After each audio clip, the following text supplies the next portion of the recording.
The waiting times between a subway departure and the arrival of a passenger are uniformly distributed between 0 and 5 minutes.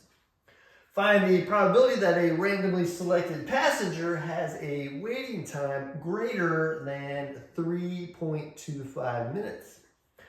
Now, the first thing you need to notice in this problem is that the distribution is uniform. That means that the probability density curve is a straight horizontal line.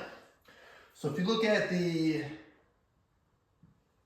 graph of the random variable x being the waiting time for the passenger, and probabilities on the vertical, this is going to be a straight line from 0 to 5 minutes.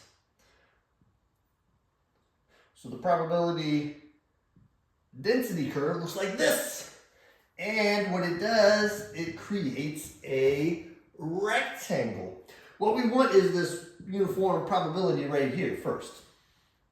And we can find that by knowing that the area underneath the whole area underneath the probability density curve equals 1. So the whole area here equals 1. And it's a rectangle, so the area of a rectangle is just these two distances multiplied together, length times width. This distance is 5, and this distance is p.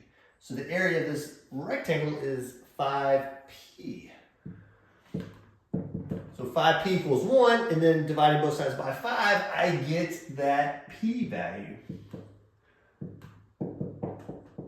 So this p value ends up being 1/5. So I can fill that in. Now what I want ultimately is the probability that a randomly selected passenger has a waiting time greater than 3.25 minutes. So we're going to locate 3.25 minutes on the horizontal. The horizontal is the waiting times. So that is about right there. So the probability that x is greater than 3.25 is going to be represented by this area right here. So this area right here is equal to the probability that x is greater than 3.25 minutes. And we can find that by just doing the area of a rectangle. The area and the probability are the same for continuous probability distribution.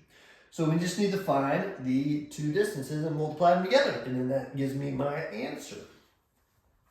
So the probability that x is greater than 3.25 is going to equal this distance, which I found earlier, 1/5, and I want to multiply by this distance, 3.25 to 5. You can just subtract, do 5 minus 3.25.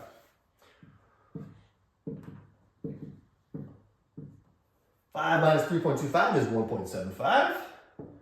So we're going to take 1/5 and we're going to multiply it by 1.75. If you work that out or multiply it in a calculator, you'll get 0.35. So that means there's about a 35% chance that a randomly selected passenger has to wait greater than 3.25 minutes for the next subway. There you go.